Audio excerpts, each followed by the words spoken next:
Hello everyone, आप सभी का बहुत बहुत स्वागत करती हूँ अपने इस यूट्यूब चैनल में। आज की वीडियो में पढ़ने वाले हैं घटना चक्री 6-12 हिस्ट्री की एनसीईआरटी की ऑडियो बुक सीरीज। चलिए बिना देरी के अपने आज के इस वीडियो को स्टार्ट करते हैं। आज हम फर्स्ट चैप्टर की शुरुआत करेंगे। ये फर्स्ट चैप्टर का फर्स्ट पार्ट है। इस चैप्टर का नाम है हड़प्पा सभ्यता। तो जैसा कि हमें इसके नाम से ही पता चल रहा है कि इस चैप्टर के अंदर हम क्या पढ़ने आए। इस चैप्टर के अंदर हम हड़प्पा सभ्यता के बारे में पढ़ने वाले हैं कि इसकी खोज कैसे हुई, पूर्ण रूप से हड़प्पा सभ्यता कैसे थी, यहाँ के सामाजिक आर्थिक यानी कि पूरी तरीके से इस चैप्टर के अंदर हम हड़प्पा सभ्यता के लोगों के बारे में पढ़ेंगे कि किस प्रकार से वहाँ के शहर थे, वहाँ की क्या क्या खोजें हुई, वहां से हमें क्या क्या चीजें मिली।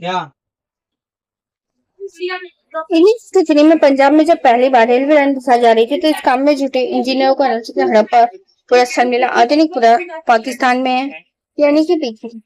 हालांकि हम किताबों के अंदर ये पढ़ते हैं कि किताबों के अंदर ये पढ़ा जाता है कि 1921 में हड़प्पा की खोज हुई थी और ये सत्य भी है। परंतु अगर हम पूर्ण रूप से हड़प्पा की खोज की बात कहें तो ये 1853 की मानी जाती है। ऐसा क्यों? क्योंकि उस समय में पंजाब में पहली बार रेलवे लाइन बिछाई जा रही थी और रेलवे लाइन बिछाने के लिए जब वहां के मजदूरों को ईंटों की जरूरत पड़ी तो वह हड़प्पा की ईंटें वहां से ला रहे थे, तो वह हड़प्पा से ईंटें ला रहे थे। हालांकि उस समय हड़प्पा की खोज नहीं हुई थी, इसलिए लोगों को इस स्थल का ज्ञात नहीं था। परंतु जब अंग्रेजों ने देखा कि जो मजदूर जो ईंटें ला रहे हैं तो यह जो है ईंटें ये बहुत ही पक्की है, क्योंकि हाँ हड़प्पा की ईंटें जो है वो पक्की थी। हालांकि कई जगह से हमें कच्ची ईंटें मिले, परंतु हड़प्पा के जब उन्होंने चीज ईंटें देखी तो वह देखकर आश्चर्यचकित हो गए कि क्योंकि वो बहुत ही उन्नत अवस्था की ईंटें थी। उस समय में पक्की ईंटों का मिलना एक बहुत ही आश्चर्यजनक बात थी। तो अंग्रेजों ने जब तक यह जाना कि यह हड़प्पा नामक स्थल है और यह कितना विकसित था, तब तक मजदूर जो थे वो वहां की सारी ईंटें ला चुके थे और वह हड़प्पा सभ्यता पूरी तरीके से खत्म हो चुकी थी। जिसका कारण क्या था कि इमारत जो रेलवे का निर्माण हो रहा था उसके लिए। और फिर उसके बाद 1921 में पुरातत्वविदों ने इस स्थल की खोज की और जब तक यह स्थल जो था पूरी तरीके से खंडर बन चुका था और ये सबसे पुराने शहर में से माना जाता है, क्योंकि हड़प्पा नगर जो था इसमें सबसे पहले हड़प्पा सभ्यता की खोज में सबसे पहले हड़प्पा नामक नगर की खोज की गई थी और इसलिए इस नगर को सबसे पुराना भी माना जाता है और इस जगह का नाम जो था वो हड़प्पा सभ्यता दे दिया गया। यानी कि हड़प्पा के अंदर हमें काफी सारे नगर मिले, परंतु सबसे पहला जो नगर मिला है वो हमें हड़प्पा मिला है, जो कि 1921 में दयाराम साहनी के द्वारा खोजा गया था। इसलिए हड़प्पा के जो स्थल है इनको हड़प्पा सभ्यता का नाम दे दिया गया। तो संस्कृति अब नेक्स्ट हमारा आता है मोहनजोदड़ो। मोहनजोदड़ो एक हड़प्पा का स्थल है जो कि 1922 में रखलदास बनर्जी के द्वारा खोजा गया। हालांकि अगर हम कक्षा 12 की इतिहास की पुस्तक की बात करें तो उसमें मोहनजोदड़ो को खोजने का साल 1925 बताया गया, परंतु ये पूर्ण रूप से भ्रामक है। जो तथ्य है वो यही माना जाता है कि 1921 में हड़प्पा की खोज हुई और 1922 में रखलदास बनर्जी के द्वारा मोहनजोदड़ो की खोज की गई। पाकिस्तान स्थित पंजाब के प्रांत में और जो हड़प्पा है वह वर्तमान में पाकिस्तान के पंजाब नामक प्रांत में स्थित है। यह एक नगरीय संस्कृति थी और यह उस समय में एक बहुत ही महान खोज थी। 1853 में ब्रिटिश अभियंता अलेक्जेंडर कनिंघम महान उसका अन्वेषण किए। 1853 यानी कि जैसे मैंने बताया कि अंग्रेज जो थे जब उन्हें पता चला कि हड़प्पा सभ्यता थी उन्होंने वहां की ईंटें देखी, उस समय में इसकी खोजों की शुरुआत हो चुकी थी। 1853 में सबसे पहले अलेक्जेंडर कनिंघम जो थे इन्होंने वहां पर उत्खनन करवाया, यानी कि खुदाई करवाई, वहां पे कुछ अन्वेषण किए और जिससे इन्हें क्या मिला, यानी कि 1921 में इसकी खोज हुई थी, लेकिन सबसे पहले जो हड़प्पा मोहर मिली है वो कब मिली है? 1853 में। किसके द्वारा खोजी गई? अलेक्जेंडर कनिंघम के द्वारा। ये देख सकते हैं एक वृक्ष बने हुए और इस पर कुछ प्रतीक चिन्ह बने हुए ना, तो ये हड़प्पा एक मोहर है जिसके अंदर वृषभ और कुल 6 अक्षर बने हुए हैं। लेकिन इसका महत्व वो नहीं समझ पाया। अलेक्जेंडर कनिंघम को ये मोहर मिली जरूर थी 1853 में, परंतु वह इसका महत्व नहीं समझ पाए। तो इस कारण से 1921 में जब खोज हुई उसको ही महत्व दिया जाता है, क्योंकि तब तब खोज दयाराम साहनी के द्वारा की गई थी और उन्होंने इसके महत्व को समझा। राखलदास बनर्जी ने सिंध प्रांत में 1921 में इसकी खुदाई शुरू हुई। 1921 में दयाराम साहनी ने खोजा, फिर 1922 में राखलदास बनर्जी ने मोहनजोदड़ो खोज नामक शहर की खोज की। 1947 में भारत के विभाजन के समय तक इस सभ्यता से जुड़ी केवल 40 बस्तियां, यानी कि अगर हम भारत के विभाजन तक की बात करें तो भारत के विभाजन तक केवल हमें हड़प्पा की 40 बस्तियां ही मिली थी। वर्तमान तक लेकिन अगर हम आज वर्तमान की बात करें तो आज जितने भी खोजे हुए हैं उसमें हमें उसके अंतर्गत हमें हड़प्पा के काफी शहर मिल चुके हैं। अब इस सिलसिले भिन्न भिन्न जड़ों से लोगों अब हमें इसकी 1500 से ज्यादा बस्तियां हमें हड़प्पा की मिल चुकी हैं। पुरातत्वविदों ने मृत बाणों और अन्य पुरावेश पूरा अवशेष खोज निकाले जिनसे विकसित सभ्यता का संकेत मिलता था। यानी कि पुरातत्वविदों के द्वारा हड़प्पा संस्कृति के बहुत सारे पूरा अवशेष मिल चुके हैं। यहाँ की 1500 बस्तियां मिल चुकी हैं, यहाँ से मृत बाण मिल चुके हैं, जिससे कि यह पता चलता है कि यह सभ्यता से बहुत ही विकसित। 1926 से 1934 तक MS वत्स जो थे इन्होंने हड़प्पा की खुदाई की और HJ मैके के द्वारा कराई गई थी। हड़प्पा की खुदाई जो थी, यानी कि दयाराम साहनी जो थे इन्होंने केवल खोज की थी, खुदाई इन्होंने नहीं की थी। याद रखिए इतिहास के अंदर एक खोज के करने के लिए काफी सारे व्यक्ति होते हैं। कोई व्यक्ति होता है जो अपने नरेशन में खोज करवाता है, एक व्यक्ति जो खोज करता है, दूसरा व्यक्ति होता है जो उसको समझता है, उसका महत्व निकालता है। तो इस प्रकार से जब कोई काम होता है खुदाई का तो उसके अंदर काफी सारे लोग सम्मिलित होते हैं। ऐसा नहीं है कि जब दयाराम साहनी ने खोज की तो केवल उन्होंने ही सारा काम किया, नहीं। इस प्रकार से जो MS वत्स थे इन्होंने वहां की खुदाई करवाई और किससे करवाई थी? MS मैकी के द्वारा ये खुदाई करवाई गई थी। यानी कि एक व्यक्ति खुदाई करता है और दूसरे व्यक्ति उससे अपने मिशन में काम करवाता है। अगर हम नई पुस्तक NCERT की जो कक्षा 12 की नई पुस्तक हम इसकी बात करें तो इसमें यह बताया गया कि 1921 में माधव स्वरूप वत्स ने हड़प्पा का उत्खनन आरंभ किया। यानी कि पुरानी पुस्तक में तो यह लिखा गया है कि MS मैके ने इसका उत्खनन किया था, लेकिन जो नई पुस्तक है उसमें यह बताया गया है कि 1921 में माधव स्वरूप वत्स थे उन्होंने हड़प्पा का उत्खनन आरंभ किया गया था उनके द्वारा। अब ये जो डाटा है ये चेंज कैसे हुआ? क्योंकि जैसे कि हमें पता चल हमने ऊपर पढ़ा कि शुरुआती स्तर पर इसके कमी हमें केवल 47 बस्तियां ही मिली थी। तो वर्तमान समय में डाटा इसलिए चेंज हुआ क्योंकि समय के साथ साथ खोजें भी होती रहती है और जब खोजें होती रहती है तो जो पुराने फैक्ट होते हैं कई बार उनमें कुछ चेंजेस आ जाते हैं, हमें कुछ नई चीजें भी देखने को मिल जाती है, नए अवशेष मिल जाते हैं। तो जो पुराना फैक्ट होता है वह चेंज होता रहता है। मैके मोहनजोदड़ो ने अपने उत्खनन के लिए प्रसिद्ध थे, वे अपने मोहनजोदड़ो के उत्खनन से संबंधित थे। यानी कि जो मोहनजोदड़ो का जो उत्खनन है वो किसके द्वारा हुआ था? मैके के द्वारा हुआ था और ये बहुत ही से संबंधित थे, यानी कि इससे जुड़े हुए थे। मोहनजोदड़ो का उत्खनन किसके द्वारा होता? मैके के द्वारा। फिर क्या होता है कि 1934 में जॉन मार्शल जो थे वो मोहनजोदड़ो की खुदाई का जो भार था वो अपने ऊपर ले लेते हैं। यानी कि सर्वप्रथम मोहनजोदड़ो की जो खुदाई मैके करते हैं, लेकिन 1934 में यह जो है जॉन मार्शल के द्वारा कर दी जाती है। यानी कि सर्वप्रथम मैके ने किया, उसके बाद 1934 में जॉन मार्शल के द्वारा ये खुदाई की गई। फिर 1946 में मार्टिन व्हीलर जो थे इन्होंने हड़प्पा की खुदाई की। याद रखिएगा व्हीलर के द्वारा हड़प्पा की हुई थी, जॉन मार्शल के द्वारा मोहनजोदड़ो की थी। दोनों के नाम में कंफ्यूजन नहीं होना है, दोनों का नाम अलग अलग है, दोनों की डेट्स भी अलग अलग है। सबसे पहले 1934 में मार्शल जो थे इन्होंने माँ से मार्शल और माँ से मोहनजोदड़ो, हम इसे ऐसे याद कर सकते हैं। और व्हीलर इसमें भी और है ना ही से हड़प्पा है ना, इस तरीके से हम याद कर सकते हैं। यहाँ पे 34 से यानी कि सबसे पहले और 46 यानी उसके बाद, ये चीज याद रखिए, बहुत सारे बच्चे इसमें कंफ्यूज हो जाते हैं। स्वतंत्रता के बाद के समय भारत और पाकिस्तान दोनों देशों के पुरातत्वविदों ने हड़प्पा और उससे जुड़े स्थलों की खोज की। यानी कि स्वतंत्रता के बाद भारत और पाकिस्तान दोनों ही देशों में हड़प्पा और उससे जुड़े जो स्थल है इनकी खुदाई चालू हो गई, जिसके अंतर्गत हमें विभिन्न पुरातत्वविदों के नाम आते हैं, जैसे सूरज भान, AN धावेलकर, JP Joshi, BP Lal, SR Rao, BK Thapar, RS विस्ट और बहुत सारे पुरातत्वविद जो थे ये इस खुदाई में जुड़े थे। और यह काम कहाँ पर हो रहा था? यह भारत के अंदर गुजरात, हरियाणा और राजस्थान में हो रहा था और ये पाकिस्तान में भी हो रहा था। पाकिस्तान में सिंधु घाटी के अंतर्गत कोटडीजी नामक स्थल की खुदाई हुई। यानी कि पाकिस्तान में एक सिंधु घाटी है जहां से कोटडीजी नामक एक स्थल मिला है और FN खान ने इसकी खोज की है। क्वेश्चन नंबर ये है कि आप लोग को ये बताएंगे कि कोटडीजी से हमें क्या मिला है, किस चीज के साक्ष्य हमें कोटडीजी से मिले हैं। MR मुगला ने हकरा और प्राग हकरा संस्कृतियों की खुदाई पर अधिक ध्यान दिया। यानी कि सबसे ज्यादा जो ये दोनों विद्वान थे इन्होंने हड़प्पा की संस्कृतियों की खुदाई पर सर्वाधिक ध्यान दिया था। HH दानी जो थे इन्होंने पाकिस्तान के उत्तर पश्चिमी प्रांत सीमांत प्रदेश में गांधार के मकबरों की खुदाई की गई। यानी कि गांधार के मकबरों की जो खुदाई थी वो किसके द्वारा की गई थी? AH दानी के द्वारा, और ये पाकिस्तान से मिले थे। अमेरिकी, ब्रिटिश, फ्रांसीसी और इतालवी पुरातत्वविदों ने हड़प्पा सहित अनेक स्थलों पर काम किया। यानी कि अमेरिका के, ब्रिटिश के, फ्रांसी और इतालवी इन सभी देशों के पुरातत्वविदों ने मिलकर हड़प्पा के बहुत सारे स्थलों पर काम किया। यानी कि उसकी खुदाई में लोगों खुदाई तो भारतीयों ने की थी, इसकी खुदाई के अलावा जो अन्य काम थे, जैसे कि वहां से जो चीजें मिली उनको संभाल कर रखा, उनका महत्व निकाला, उनको समझने की कोशिश की, वहां के अवशेष खोजे गए।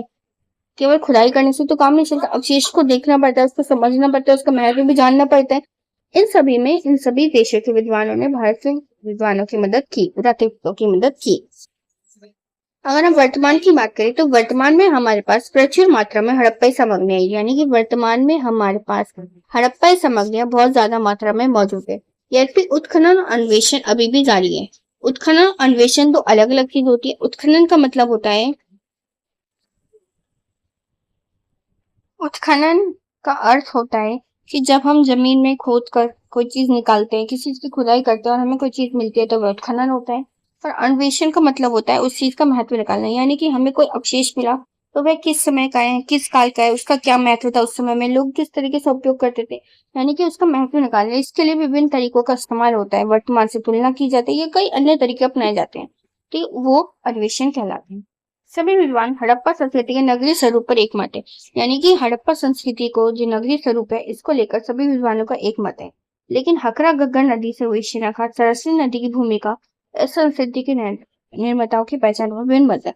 हालांकि हड़प्पा संस्कृति से जो हमें नगर मिले हैं इनके स्वरूप पर सभी लोगों का एक मत है, परंतु हकरा और गग्गर नदी से जो हमें सरस्वती नदी के पास से जो हमें चीजें मिली है और इस संस्कृति की जो निर्माता हुए इनकी पहचान पर विद्वानों के मत हमें अलग अलग देखने को मिलते हैं।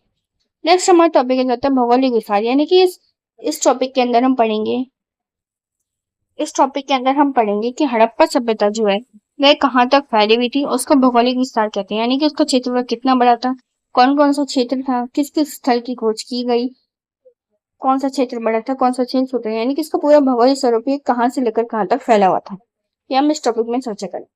हड़प्पा संस्कृति का उदय ताम्र पाषाणिक पृष्ठभूमि में भारतीय उपमहाद्वीप के पश्चिमोत्तर भाग में हुआ था, यानी कि हड़प्पा संस्कृति का जो उदय है वह ऐसा माना जाता है कि भारत के उपमहाद्वीप के पश्चिमोत्तर भाग में इस संस्कृति का उदय हुआ था। इसका नाम हड़प्पा इसलिए पड़ा क्योंकि सबसे पहले हड़प्पा जो स्थल है उसकी खोज की गई थी। ये हमने पिछले भी पढ़ लिया था कि ये पाकिस्तान के पंजाब प्रांत से हमें हड़प्पा मिला है। सबसे पहले हमें हड़प्पा शहरी मिला था, जिसके कारण इस अन्य जगहों का नाम हड़प्पा संस्कृति रख दिया गया, यानी कि सभ्यता का नाम क्या रख दिया गया, हड़प्पा संस्कृति रख दिया गया, जहां से वो पहली बार जाने गई, यानी कि संस्कृति का नामकरण उस आधार पर किया गया जहां से पहली बार जाने गई। क्योंकि इस सभ्यता के पूर्वावशेष सर्वप्रथम हड़प्पा में पाए गए थे, इसलिए इसे हड़प्पा की सभ्यता भी कहा जाता है, यानी कि इसको हड़प्पा सभ्यता भी कहा जाता है क्योंकि सर्वप्रथम हड़प्पा से ही अवशेष हमें मिले थे संस्कृति के। क्योंकि उस समय इस सभ्यता के अवशेष सिंधु नदी घाटी में मिले थे, इसलिए इस सभ्यता को सिंधु घाटी, यानी कि इस सभ्यता के जो अवशेष हैं, यानी कि हड़प्पा सभ्यता के जो अवशेष है वो सबसे पहले हमें सिंधु घाटी से ही मिले, जिसके कारण इसको हड़प्पा के साथ साथ सिंधु घाटी सभ्यता भी कहा जाता है। सिंध के बहुत से स्थल प्राक हड़प्पा संस्कृति का केंद्र क्षेत्र बने थे। देखिए ये हड़प्पा साइड दे रखे हैं कि कहाँ कहाँ से हमें हड़प्पा के स्थल मिले, जैसे चन्हूदड़ो, धोलावीरा, कोडीची, मोहनजोदड़ो, हड़प्पा, रावी, ये सभी हड़प्पा स्थल है। अन्य जो भी है ना ये सभी हड़प्पा स्थलों के नाम है, और ये बताया गया है कि ये विकसित स्थल थे जो कि हमें कहाँ कहाँ से मिले, ये मैप के अंदर आपको शो किया गया। वह संस्कृति परिपक्व होकर सिंध और पंजाबी, यानी कि सबसे पहले जो पंजाब में मिली थी यह धीरे धीरे परिपक्व होती चली गई और फिर अन्य जगह से हमें मिलने लगी। परिपक्व का मतलब होता है मैच्योरिटी, यानी कि अपने थोड़े, यानी कि सबसे पहले मान लो इसमें कच्ची ईंटें थी, फिर धीरे धीरे पक्की ईंटें मिली, फिर हमें घर मिला, फिर नाली मिली, एक एक तरीके से हमें उन्नत तरीके से ये मिलती चली गई सभ्यता। मुख्यतः सिंधु घाटी में पड़ता है, यानी कि इसका जो केंद्र स्थल है वह सिंधु घाटी और पंजाब को माना जाता है। यहीं से इसका विस्तार शुरू हुआ था और दक्षिण और पूर्व की ओर फैली हुई थी। हड़प्पा संस्कृति के अंतर्गत पंजाब, सिंध और बलूचिस्तान के भाग ही नहीं बल्कि गुजरात, राजस्थान, हरियाणा, पश्चिम उत्तर, यानी कि हड़प्पा संस्कृति केवल पंजाब, सिंध और बलूचिस्तान में ही नहीं है, ये भारत के अंदर में गुजरात, राजस्थान, हरियाणा, पश्चिमी उत्तर प्रदेश, इन सभी में भी हड़प्पा संस्कृति के अवशेष यहाँ से मिले हैं। हड़प्पा सभ्यता के विशेष तथ्य, यानी कि हम हड़प्पा सभ्यता की कुछ विशेष तथ्यों की बात करेंगे कि हड़प्पा संस्कृति की जो मिली है सभ्यता मिली है ये आकार में त्रिभुजाकार थी और इसका क्षेत्रफल लगभग, हड़प्पा संस्कृति का जो क्षेत्रफल है 12,99,600 वर्ग किलोमीटर का है, वर्तमान तक जो खोजी गई उनके अनुसार। हड़प्पा का विस्तार, यानी कि जो हड़प्पा संस्कृति है ये कहाँ से लेकर कहाँ तक फैली हुई थी। उत्तर में बात करें तो जम्मू कश्मीर से हमें इसके अवशेष मिले, दक्षिण में नर्मदा से इसके अवशेष मिले, पश्चिमी में मकरान तट बलूचिस्तान से, और पूर्व और उत्तर पूर्व में मेरठ और यूपी से हमें इसके अवशेष मिले। यानी कि उत्तर से लेकर ये पूर्व तक सभी जगहों पर हड़प्पा सभ्यता से जो विकसित वह फैली हुई थी। परंतु जो प्रोफेसर रामशरण शर्मा है, उन्होंने प्राचीन भारत की पुस्तक जो कक्षा 11 में पढ़ाई जाती है, इसमें इन्होंने लिखा है कि सिंधु सभ्यता का क्षेत्रफल 12,99,600 वर्ग किलोमीटर बताया। वहीं दूसरी ओर मक्खन लाल जो है वो ये बताते हैं कि सिंधु सभ्यता का जो क्षेत्रफल है 12,50,000 वर्ग किलोमीटर है।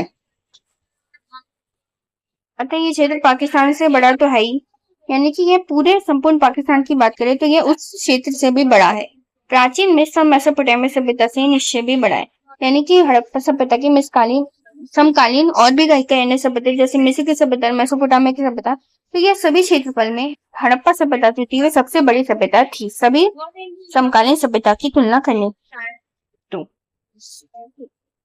ईसा पूर्व तीसरी और दूसरी शताब्दी में संसार भर में किसी भी संस्कृति का क्षेत्र हड़प्पा संस्कृति के क्षेत्र से बड़ा नहीं था। यानी कि तीसरी और दूसरी शताब्दी में संसार भर में किसी भी संस्कृति का क्षेत्र हड़प्पा की संस्कृति के क्षेत्र से बड़ा नहीं था। अगर हम दूसरी और तीसरी शताब्दी तक की बात करें तो जितनी भी खोजें उनमें सबसे बड़ी जो है हड़प्पा का क्षेत्रफल माना जाता है। हड़प्पा संस्कृति के लगभग हमें 2800 स्थल अभी मिल चुके हैं। प्रोफेसर रामशरण शर्मा जो है वो ये कहते हैं कि 1500 हड़प्पा संस्कृति के पता चलने की बात कही। यानी कि एक तरफ हमें ये डाटा मिलता है कि अब तक इसके हम 2800 स्थल खोज चुके हैं, वहीं दूसरी तरफ रामशरण शर्मा कहते हैं कि अब तक केवल हमें 1500 स्थल मिले हैं, और मक्खन लाल ये कहते हैं कि हड़प्पा संस्कृति की जो हमें बस्तियां मिली हैं वह केवल 1400 हैं, जिनमें 925 बस्तियां हैं, और भारत में ये केवल 475 है, और अन्य बस्तियां हमें पाकिस्तान से मिली। यानी कि इस बात को लेकर भी अभी विभिन्न विद्वानों के विभिन्न मत में देखने को मिले, परंतु जो तथ्य है वो ये माना जाता है कि अब तक इसकी 2800 बस्तियां मिली है। कुछ आरंभिक अवस्था की हैं, यानी कि हड़प्पा सभ्यता जो थी ना यह भी कुछ भागों में बटी हुई थी। जो इसकी आरंभिक अवस्था थी उनकी कुछ बस्तियां और कुछ बस्तियां जो है परिपक्व अवस्था की। परिपक्व अवस्था का मतलब होता है कि जहां पर हड़प्पा व्यवस्था अपने थोड़े उन्नत स्तर में जा चुकी थी, थोड़ा उसमें डेवलपमेंट तरक्की हो चुकी। और कुछ उत्तर अवस्था का मतलब होता है जब हड़प्पा सभ्यता के कुछ शहरों का पतन हो चुका था, कुछ शहरों का पतन अभी बाकी था, उस सब अवस्था को उत्तर अवस्था कहा जाता है। यानी कि काफी बस्तियां जो आरंभिक की है, कुछ परिपक्व या कुछ उत्तर अवस्था की, किंतु परिपक्व अवस्था वाले स्थलों की संख्या सीमित है। यानी कि जो परिपक्व अवस्था जो है यहाँ से जो स्थल मिले इनकी संख्या सीमित है, केवल 7 ही नगरों की संख्या दी जाती है। इनमें से केवल 7 ही ऐसे हैं जिनको हम नगरों की संख्या दे सकते हैं। हड़प्पा सभ्यता के अब हम बात करते हैं हड़प्पा सभ्यता के महत्वपूर्ण नगर। यानी कि हड़प्पा सभ्यता में 2 नगर हैं जिनको सर्वाधिक महत्व दिया जाता है। सबसे पहले पंजाब से जो कि हमें हड़प्पा ही है, और दूसरा जो हमें सिंध से मिला जो कि मोहनजोदड़ो है। मोहनजोदड़ो का अर्थ होता है प्रेतों का टीला, यानी कि मोहनजोदड़ो जो है इसका शाब्दिक अर्थ होता है भूतों का टीला। अब हम इन 7 नगरों की बात कर लेते हैं जो कि हड़प्पा के महत्वपूर्ण है। सबसे पहले हड़प्पा है जो कि सिंधु नदी के किनारे से मिला है, और ये वर्तमान में पाकिस्तान के पंजाब प्रांत में है। दूसरा स्थल है मोहनजोदड़ो मिला है, ये भी सिंधु नदी के किनारे से मिला है, और यह भी पाकिस्तान में है, और यह सिंध में है, पाकिस्तान के सिंध प्रांत में। तीसरा स्थल में चंदूदड़ो मिला है, यह भी पाकिस्तान में है, ये भी सिंधु नदी के किनारे ही मिला है। यानी कि पाकिस्तान से हमें जो 3 हड़प्पा स्थल मिले हैं ये तीनों के तीनों सिंधु नदी के किनारे ही हमें मिले। नेक्स्ट हमें लोथल है। लोथल जो है भगवा नदी के किनारे है जो कि गुजरात में है, ये भारत से हमें मिला है। सिक्स्थ स्थल में मिला है कालीबंगा जो कि गग्गा नदी के किनारे है, जो कि हमें राजस्थान से मिला है। सिक्स्थ में मिला है बनावली जो कि सरस्वती नदी के किनारे से मिला है, और ये हरियाणा के जिले से मिला है। हड़प्पा के अंदर हालांकि वर्तमान में काफी स्थल खोजे जा चुके हैं, परंतु केवल यही कुछ ऐसे नगर है जिनको हम नगरों की संख्या दे सकते हैं, अन्य को हम नगरों की संख्या नहीं दे सकते, इसलिए केवल किताबों के अंदर हम इन्हीं के बारे में पढ़ते हैं। हड़प्पा से हमें कच्ची ईंटों के चबूतरे, सड़कें, मूल्यों के अवशेष हड़प्पा स्थल से मिले। इन 6 स्थलों पर परिपक्व उन्नत हड़प्पा संस्कृति के दर्शन होते हैं। सूट कांगेडोर और सूट कोटा के समुद्र तटीय नगरों में संस्कृति की परिपक्व अवस्था दिखाई देती है। यानी कि हड़प्पा से 6 स्थल जो है ये परिपक्व थे। यहाँ से हमें हड़प्पा संस्कृति की उन्नत अवस्था पता चलती है। सूट कांगेडोर और सुरकोटा जो है ये भी समुद्र तटीय नगरों में ये भी यहीं पर थे, और इनसे भी हमें हड़प्पा की परिपक्व अवस्था देखने को मिलती। इन दोनों की विशेषता ये थी, यानी कि सुर कांगेडोर और सुरकोटडा जो थे, इन दोनों की विशेषता ये थी कि यहाँ एक नगर दुर्ग का था। दुर्ग का मतलब होता है, दुर्ग का अर्थ होता है एक ऐसी जगह जिसको चारों तरफ से ऊंची ऊंची दीवारों से घेर दिया जाता है, उसे दुर्ग का नाम दे दिया जाता है। चाहे वह घर हो, खेत हो या फिर कोई अन्य जगह हो, जब किसी भी जगह के चारों ओर ऊंची ऊंची दीवारें बनाई जाती है, उसको दीवारों से घेर दिया जाता है चारों तरफ से, तो वह दुर्ग कहलाती है। तो सुटकांगेडो और सुरकोटा जो थे, ये दोनों ही नगर दुर्ग थे, यानी इन दोनों नगरों के चारों ओर ऊंची ऊंची दीवारें थी। हड़प्पा के अंदर हमें काफी सारे शहर दुर्ग मिलते हैं। इसके अतिरिक्त गुजरात के कच्छ क्षेत्र में अवस्थित धोलावीरा में भी एक किला है। इस चित्र पर हड़प्पा संस्कृति की तीन अवस्था मिली है, यानी कि गुजरात के कच्छ क्षेत्र से हमें एक धोलावीरा नामक शहर मिला है, जो कि दुर्ग की रहता है। किला, उसको किला भी कहा जाता है, दुर्ग को किला भी हम कह सकते हैं। और ये एक हड़प्पा शहर है, और यहाँ से हमें हड़प्पा संस्कृति की तीन अवस्था देखने को मिलती है। चाहे वह उत्तर परिपक्व हो, चाहे परिपक्व हो या आरंभिक अवस्था, तीनों अवस्थाएं हमें धोलावीरा से देखने को मिलती है। हड़प्पा का एक दूसरा शहर है राखी गढ़ी, जहां से भी हमें तीन अवस्था देखने को मिलती है। राखी गढ़ी जो है गग्गर नदी के तट पर हरियाणा में स्थित है, और ये धोलावीरा से भी बड़ा स्थल है। हड़प्पा अवस्था गुजरात के काठियावाड़ प्रायद्वीप में रंगपुर और रोसली स्थलों पर, यानी कि गुजरात के काठियावाड़ जिले से हमें रंगपुर और रोसली जैसे स्थल मिले, जो कि एक हड़प्पाई स्थल है, और ये उत्तर हड़प्पा काल के स्थल कहे जाते हैं। अब तक हड़प्पा की जो लगभग 1400 बस्तियां जो खोजी गई हैं, यह सबसे ज्यादा विस्तृत क्षेत्र में फैली हुई हैं। जैसे कि उत्तर में बात करें तो उत्तर में हड़प्पा की बस्तियां मांडा तक फैली हैं, मांडा से लेकर जम्मू कश्मीर तक, अखनूर जिले तक ये फैली हुई है।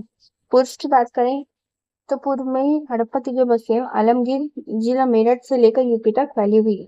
पश्चिम में ये हड़प्पा की बस्तियां हैं बलूचिस्तान से कांगेडोर तक। दक्षिण की बात करें तो दक्षिण में दैमाबाद, अहमदनगर और महाराष्ट्र तक ये फैली हुई है। यानी कि चारों दिशाओं में हड़प्पा की जो सभ्यता है, संस्कृति है, इसके जो नगर है, हमें चारों दिशाओं से फैले हैं, और यह चारों क्षेत्रों में फैली हुई है। पूर्व से पश्चिम तक लंबाई लगभग 1600 किलोमीटर, उत्तर से दक्षिण तक चौड़ाई लगभग 1400 किलोमीटर। यानी कि पूर्व से पश्चिम तक की जो हड़प्पा की क्षेत्रों की लंबाई है, 1600 किलोमीटर है, उत्तर से दक्षिण तक की चौड़ाई 1400 किलोमीटर है। कुल भौगोलिक क्षेत्र मिस्र की सभ्यता से 20 गुना और मिस्र तथा मेसोपोटामिया की सभ्यता के सम्मिलित क्षेत्र का 12 गुना है। यानी कि मैंने आपको पहले भी बताया है कि हड़प्पा के समकालीन में काफी सारी सभ्यता, जैसे मिस्र की, मेसोपोटामिया की सभ्यता, तो इन सब में सबसे बड़ी जो सभ्यता थी वो किसकी थी? हड़प्पा की सभ्यता थी। हड़प्पा की जो बस्तियां मिली है वो ज्यादातर नदियों के किनारे मिली है, जिससे हमें ये पता चला है कि 40 बस्तियां सिंधु और उसकी सहायक नदी पर, सिंधु और उसकी सहायक नदी पर हमें 40 बस्तियां मिली है, और बाकी 1100 बस्तियां जो हमें मिली है वह सरस्वती नदी के बस्तियां सिंधु और गंगा के मैदान से मिली है। यहाँ पर सरस्वती नदी बहती थी, जो कि आज लुप्त हो गई है। यानी कि 40 बस्तियां तो हमें सिंधु और उसकी सहायक नदियों से मिली, और 1100 बस्तियां जो हमें मिली हैं वो सरस्वती नदी के किनारे, जो सिंधु और गंगा का मैदान है, हमें वहां से मिली है। हालांकि ये नदी आज लुप्त हो चुकी है। लगभग 750 बस्तियां भारत में सरस्वती नदी के क्षेत्र से पाई गई है। 1100 बस्तियां हमें सिंधु गंगा के मैदान से मिले हैं, जो कि किनारे पर था नदी के, लेकिन 750 बस्तियां जो है नदी के किनारे से मिली। इन बस्तियों के फैलाव क्षेत्र स्पष्ट होता है कि हड़प्पा सभ्यता का मुख्य क्षेत्र सिंधु घाटी नहीं बल्कि सरस्वती, यानी कि इन सारी जो बस्तियां मिली है, जब हम इनका फैलाव देखते हैं कि कहाँ कहाँ पर फैली हुई थी, तो हमें ये पता चलता है कि हड़प्पा सभ्यता का जो मुख्य क्षेत्र है वो सिंधु घाटी नहीं है, बल्कि वह सरस्वती और उसकी कई अन्य सहायक नदियां हैं का क्षेत्र है, जहाँ से हमें हड़प्पा बस्तियां मिली है। और सिंधु गंगा को भी इसका मुख्य माना जाता है, क्योंकि यहाँ से भी हमें काफी सारी हड़प्पा बस्तियां मिली है। इसलिए कुछ विद्वान जो है वो सिंधु घाटी सभ्यता को सिंधु सरस्वती सभ्यता भी कह देते हैं, और कुछ लोग इसे सरस्वती सभ्यता के नाम से भी जानते हैं। ऐसा क्यों है? क्योंकि हमें इसके अवशेष वहां से मिले हैं। मोहनजोदड़ो, हड़प्पा, कालीबंगा, लोथल, तुर्कोटा, धोलावीरा, ये सभी हड़प्पा नामक स्थल है। इन सभी पुरास्थलों की व्यापक रूप से खुदाई हुई है, और एक खुदाई के दौरान हमें यहाँ से क्या क्या मिला है? हमें यहाँ से नगर योजना मिली है। नगर योजना का मतलब होता है टाउन प्लानिंग, यानी कि नगर जो थे किस प्रकार से बनाए जाते थे, इसकी ये लोग के पास एक योजना होती थी, नगरों को बनाने का एक तरीका होता था। यहाँ की अर्थव्यवस्था की जानकारी मिलती है, यहाँ के प्रौद्योगिकी, यहाँ के धर्म, इन सभी की जानकारी हमें इन सभी पुरास्थलों से मिलती है।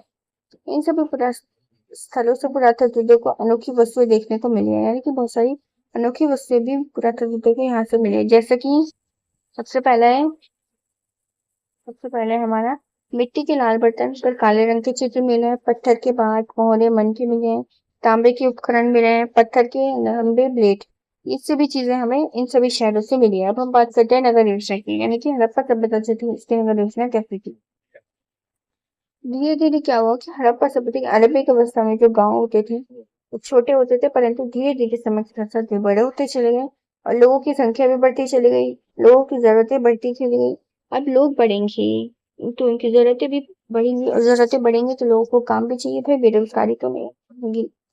अगर लोग बढ़ेंगे तो बेरोजगारी फैलेगी, तो उससे क्या निपटने के लिए क्या चाहिए, यानी कि जनसंख्या बढ़ेगी तो सबसे तक इसकी जरूरत होगी रोजगार की, काम। तो क्या हो कि बड़े बड़े गाँव के जो निवासी होते थे ये तो संपन्न, क्योंकि आवश्यकता से ज्यादा अनाज पैदा कर देते थे। लेकिन क्या हर व्यक्ति ऐसा कर सकता था? नहीं। केवल ये बहुत जिसके पास बहुत ज्यादा खेत होगा वही तो उतना अनाज पैदा कर सकता है। आज भी अगर हम देखते हैं तो गांव के अंदर हमें छोटे किसान बड़े किसान देखने को मिलते हैं ना। तो जो बड़े किसान होते हैं वो तो संपन्न होते हैं, परंतु के छोटे किसान इतना अन्न पैदा कर सकते हैं कि वे अपने घर के लिए भी रख लें, उसको बेच भी दे बताते हैं, इतना नहीं पता। अब हम बात करते हैं कि नगरीय जीवन का प्राण, यानी कि जो नगर में जो लोग रहते थे उनके जीवन की शुरुआत कैसे हुई। वे बचे हुए अनाज को कपड़ा मिट्टी के बर्तन आभूषण जैसी चीजों के बदले ले दे सकते हैं। यानी कि उस समय में क्या होता था, मुद्रा जो था उसका विनिमय नहीं होता था।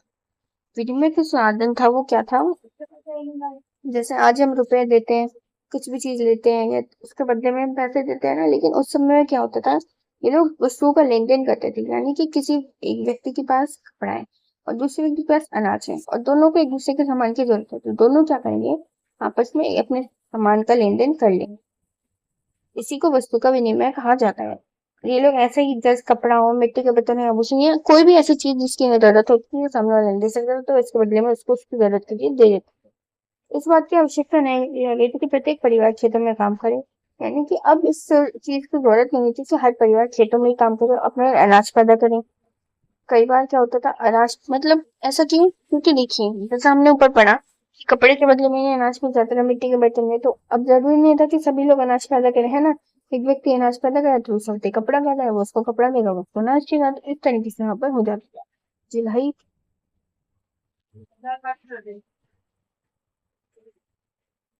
जो नहाए कुम्हारे बढ़ाए अपनी बनाई हुई चीजों को दूसरे परिवार द्वारा पैदा किए गए अनाज से बदल लेते थे। मैंने आपको पाठ समझा दिया। धीरे धीरे व्यापार बढ़ता चला गया और इसी को एक व्यापार का नाम भी दे दिया गया और कारीगर भी साथ साथ ढलने लगे और गांव और नगर बढ़ते चले गए। यानी कि इस प्रकार से नगरों का जो व्यापार विस्तार था, इस प्रकार से जो नगरों का विस्तार था वह होता चला गया। नेक्स्ट टॉपिक आता है नगरों की विशेषताएं। इन नगरों में कई को दो या उससे ज्यादा हिस्सों में विभाजित किया गया था। पश्चिमी भाग छोटा था लेकिन ऊंचाई पर बड़ा था, पूर्वी हिस्सा बड़ा था। यानी कि हड़प्पा सभ्यता के नगरों की बात करें तो हड़प्पा सभ्यता के जो दो नगर थे ये दो भागों में बटे थे। एक था पश्चिमी का हिस्सा और एक था पूर्वी का हिस्सा। तो जो पश्चिमी का हिस्सा था ये ऊंचा होता था, ये दुर्गीकृत होता था, लेकिन जो पूर्वी का हिस्सा होता था ये निचला होता था। ऊंचाई वाले भाग को दुर्ग कहा गया और निचले हिस्से को निचला नगर कहा गया। कौन सा हिस्सा ऊंचा होता था, पश्चिमी वाला। पश्चिमी का जो भाग था ना, परंतु ये छोटा होता था और पूर्वी का जो भाग था वो बड़ा होता था। यानी कि जो बड़ा भाग होता था वो दुर्गीकृत नहीं होता था, जो छोटा भाग होता था वो दुर्गीकृत होता था। और यहाँ पर जो चार जिस दीवारों से दुर्गीकृत किया जाता था ये दीवारें पक्की ईंटों की बनाई जाती थी। सिंध को लोगों ने ईंट, यानी कि इस समय जो लोग थे ये लोग ईंटों को इतना अच्छा पकाया और चिना इतना अच्छा पकाते थे और चिनाते थे कि इमारतें जो है वो आज भी खड़ी हैं। यानी कि उनकी इमारतें बहुत मजबूत होती थी। अगर अंग्रेजों के द्वारा वह ना तोड़ी जाती रेलवे बिछाने के लिए तो शायद वह आज भी जीवित होती वहां की इमारत। कुछ नगरों के दो क्षेत्र में हमें ऐसे संरचनाओं के शासन मिलते हैं जिनका प्रयोग संभवतः से सार्वजनिक परियोजना के लिए किया जाता है। यानी कि कुछ नगर हैं उनके दुर्ग क्षेत्र में हमें बहुत सारी ऐसी संरचनाएं मिलती हैं जिनके साक्ष्य मिलते हैं जिनका प्रयोग संभवतः से सार्वजनिक प्रयोजनों के लिए किया जाता है। जैसे स्नानागार हो गए, अंडागार हो गए, हमें बहुत सारी ऐसी चीजें यहाँ से देखने को मिलती है, ऐसी संरचनाएं। इन सभी का प्रयोग जो है ये लोग क्या करते थे, सार्वजनिक रूप से करते थे, सार्वजनिक कार्यक्रम के लिए। स्नानागार और माल गोदाम ये सभी चीजें इसमें शामिल होती थी। मोहनजोदड़ो से हमें एक विशाल स्नानागार मिला है। इस स्नानागार की विशेषता क्या है, इस स्नानागार की विशेषता यह है कि यहाँ पे आंगन में बना एक आयताकार जलाशय है। यानी कि स्नानागार जहाँ से मिला है ना, वहाँ उस हर एक घर के आंगन में एक आयताकार जलाशय होता था और स्नानागार जो था ये चारों तरफ से गलियारे से घिरा हुआ होता था और इसको बनाने के लिए ईंट और प्लास्टर का उपयोग किया जाता था। ये देखिए स्नानागार की पिक्चर दे रखी है ना, ये स्नानागार है। ये पूरा जो बीच का हिस्सा ये स्नानागार है और ये चारों तरफ इसकी गलियारे दे रखे हैं। यहाँ से ये सीढ़ियां भी बनी हुई थी इसके अंदर, ये देखिए सीढ़ियां बनी है ना इसमें जाने के लिए। आयताकार शेप में जलाशय की तरह होता था। इसका प्रयोग ऐसा बनाता है पुरातत्व ऐसा अनुमान लगाते हैं कि संभवतः लोग इसका प्रयोग जैसे सार्वजनिक स्नान के लिए करते होंगे, यानी कि कोई मंदिर वगैरह या पूजा पाठ के धार्मिक अनुष्ठान हो रहे हैं तब उस समय में इसका स्नानागार का प्रयोग किया जाता। यहाँ का जो फर्श था वो बहुत अच्छी ईंटों से बना हुआ था, तराशी कई ईंटों से।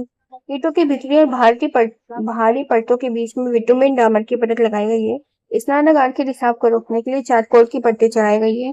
जलाशय को भरने के लिए जल जो था वो कुएं से निकाला जाता था और जलाशय के जल तक जाने के लिए इसके उत्तरी और दक्षिणी भाग में सीढ़ियां बनी हुई थी। यानी कि क्या होता था कि स्नानागार जो था इससे जब पानी का रिसाव होता था ना तो उसको कंट्रोल करने के लिए चारकोल की यहाँ पर पट्टी चढ़ाई गई थी इसके ऊपर। और जलाशय इस स्नानागार के अंदर पानी भरने के लिए कुएं से जो जल था वो निकाला जाता था और जलाशय में तल तक जाने के लिए इसके उत्तरी और दक्षिणी भाग में सीढ़ियां बनी हुई थी। इसके चारों ओर कक्ष बने हुए थे, एक बड़ा सा कुआं था। और क्या होता था इसका जो पानी था वो बहकर नाले में चला जाता था, क्योंकि अगर पानी बहुत टाइम तक स्टोर होगा तो वो गंदा हो जाता है। तो ऐसा इसमें कुछ नहीं था, पानी जो था वो ज्यादा टाइम तक स्टोर नहीं होता था, बहकर वो बड़े नाले में चला जाता था, फिर दोबारा से कुएं से पानी इसमें आ जाता था। इसके उत्तर में यानी कि जलाशय और स्नानागार जो एक ही है, इनकी बात की जा रही है। जलाशय के चारों ओर कक्ष बने हुए थे, एक बड़ा कुआं तथा जलाशय से पानी एक बड़े नाले में बहकर चला जाता था। यानी कि जलाशय जो होता था इसके चारों तरफ कक्ष बने होते थे, कमरे बने होते थे, उनके बीच में एक बड़ा सा कुआं। जलाशय की जो स्नानागार की जो बीच में जगह है ना जहाँ पर पानी इकट्ठा हो रहा है उसको जलाशय का नाम दिया। जलाशय के उत्तर में एक गली के दूसरी ओर एक छोटी संरचना थी, यानी कि इसके उत्तर की तरफ एक गली थी जिसके दूसरी तरफ एक छोटी संरचना थी जिसमें 8 स्नानागार बनाए गए थे और गलियारे के दोनों तरफ 4-4 स्नानागार थी। प्रत्येक स्नानागार से नालियां गलियारे के साथ साथ बने एक नाले में मिलती थी। इस संरचना का अनोखापन यानी कि संरचना इतनी थी कि अनोखी थी कि दूर क्षेत्र में कभी से संरचना से इनके मिलने का इस बात का स्पष्ट संकेत मिलता है। यानी कि ये बहुत ही अनोखी थी जिससे यह स्पष्ट पता चलता है कि इसका प्रयोग किसी विशेष अनुष्ठानिक स्नान के लिए किया जाता होगा। मोहनजोदड़ो में विशाल स्नानागार के बिल्कुल पास ही पश्चिम को ईंटों से बने ससाइड खंड मिले हैं। खंड का मतलब होता है ब्लॉक और इनके बीच में संकरी गलियां हैं। इसकी कुल लंबाई यानी कि मोहनजोदड़ो के स्नानागार की कुल लंबाई पूर्व से पश्चिम तक 50 मीटर और चौड़ाई उत्तर से लेकर दक्षिण तक 27 मीटर कही जाती है। रामचंद्र शर्मा जो है जिन्होंने प्राचीन भारत की पुस्तक लिखी जो कक्षा 11 में पढ़े आते हैं, इन्होंने इसमें लिखा है कि मोहनजोदड़ो के अंदर जो सबसे बड़ी इमारत हमें देखने को मिली है अनाज रखने का कोठार है। यानी कि मोहनजोदड़ो से हमें स्नानागार भी मिला है, इसके अलावा वहां से हमें एक अन्नागार भी मिला है जहाँ पे अनाज रखा जाता था और यह सबसे बड़ी इमारत कही जाती है। इसकी कुल लंबाई 45.71 सेंटीमीटर और चौड़ाई 15.23 मीटर है। ये अन्नागार की बात करें जहाँ पर अन्न को स्टोर किया जाता है। और एक दूसरे इतिहासकार है डॉक्टर कृष्ण कुमार ठाकुर जिन्होंने तो पुस्तक सिंधु घाटी सभ्यता में लिखा है कि स्नानागार जो था ये पूर्व से पश्चिम तक 45.72 मीटर लंबा और उत्तर से दक्षिण तक 22.6 मीटर चौड़ा बताया है। और मार्शल कहते हैं कि इसे धूप स्नान हेतु प्रयोग किया जाता है। यानी कि जब लोग धूप में कहीं जाते थे रुक जाते थे, मतलब राहगीरों के द्वारा ही कहते एक तरीके से इसको प्रयोग किया जाता था, तो वे धूप से बचने के लिए स्नान यहाँ पर स्नान लेते थे। 1950 में वीर महदो जो है इसके अन्नागार होने का प्रमाण दिया है और वीर महदो जो है उन्होंने अन्नागार की बात कही है। यहाँ पर हमें अन्नागार भी मिला है। इसके ऐसी ही कुछ संरचनाएं हड़प्पा कालीबंगा और लोथल से भी हमें मिली है। इन संरचनाओं को अन्नागार या कोठार के रूप में पहचाना गया है। यानी कि हड़प्पा कालीबंगा और लोथल से भी हमें स्नानागार की जैसी कुछ संरचनाएं मिली हैं जिनको हमें अन्नागार कोठार आदि नाम दिए गए। अन्नागार का उपयोग खाद्यान्न रखने के लिए किया जाता था। अन्नागारों के पास काम करने के लिए अपने प्लेटफॉर्म चबूतरे बने हुए हैं। इनमें ईंटों के गोलाकार चबूतरों की कतार है। यानी कि जो अन्नागार होता था इसका उपयोग लोग अनाज को रखने के लिए करते थे। अन्नागार के पास काम करने के लिए प्लेटफॉर्म चबूतरे बहुत सारे होते थे और ईंटों के गोलाकार चबूतरों की कतार भी हमें यहाँ से मिली है। खुदाई के दौरान इन गोलाकार चबूतरों में से एक चबूतरे के केंद्र भाग में काठ की बड़ी उखली मिली है। काठ की बड़ी उखलियों का इस्तेमाल दुनिया के कई हिस्सों में धान से छिलका हटाने के लिए किया जाता है। लोथल में हमें एक गोदी डॉकयार्ड मिला है जो कि अत्यंत महत्वपूर्ण संरचना है। डॉकयार्ड का मतलब होता है एक बंदरगाह, यानी कि लोथल जो है एक बंदरगाह था। इस डॉकयार्ड की जो लंबाई है 223 मीटर थी, चौड़ाई 35 मीटर, गहराई थी 8 मीटर है। पानी भरने के लिए पूर्व के दक्षिण में दीवार में एक सीढ़ी थी। अधिक पानी होने पर अविरावन मार्ग की व्यवस्था पाई गई। विद्वानों की राह में संरचना छोटे बड़े जहाजों से माल को उतारने और लादने प्रयुक्त होती थी। यानी कि डॉकयार्ड जो था, वहां पर क्या काम होता था कि जो भी छोटे बड़े जहाज आते थे उनसे माल को उतारा जाता था और यहाँ पर लादा जाता था। ये सभी काम लोथल में होते थे, क्योंकि लोथल जो है वो नदी के किनारे हमें मिला है। जैसे कि हमने पीछे पढ़ा कि हड़प्पा के काफी शहर, अधिकांश शहर में नदी के किनारे में। लोथल जो था वो एक बहुत ही समुद्र के काफी नजदीक था, तो इसलिए इसको बनाना और क्या गए थे कि यहाँ से व्यापार ज्यादातर होता था। प्रत्येक नगर में कई सेक्टर, टीले ऊंची दीवारों से घिरे हुए अलग अलग दिशाओं से हमें मिले हैं। मोहनजोदड़ो, हड़प्पा और कालीबंगा में पश्चिम की ओर एक ऊंचा आयताकार टीला मिला है। यानी कि इन तीनों शहरों के अंदर हमें एक टीला मिला है जो कि आयताकार शेप में और बहुत ही ऊंचा है। और उत्तर, दक्षिण और पूर्व की ओर यह विस्तृत टीला हमें देखने को मिलता है। परंतु हड़प हड़प्पा के नगरों में नियोजन में कुछ विविधता भी देखने को मिलती है, जैसे कि धोलावीरा, लोथल, इन सभी जगहों पर पूरी बस्ती किलेबंद थी और शहर के कई हिस्सों में दीवार को घेरा भी गया था। जैसे कि हमने अभी पढ़ा कि हड़प्पा के अंदर दो भागों में बटे हुए थे और केवल एक ही हिस्सा दिल्लीगत होता था। लेकिन अगर हम धोलावीरा और लोथल की बात करें तो यहाँ पर पश्चिमी और पूर्वी दोनों हिस्से जो थे किलेबंद होते थे और यहाँ पर शहर के बहुत सारे हिस्सों को दीवारों से भी घेरा गया था। लोथल जो था वह दीवारों से तो नहीं घिरा था, लेकिन ये कुछ ऊंचा पर बना हुआ था। इसी के साथ हमारे आज की वीडियो यहीं पे खत्म होती है। मिलते हैं नेक्स्ट वीडियो में एक और नए टॉपिक के साथ। Thank you so much for watching.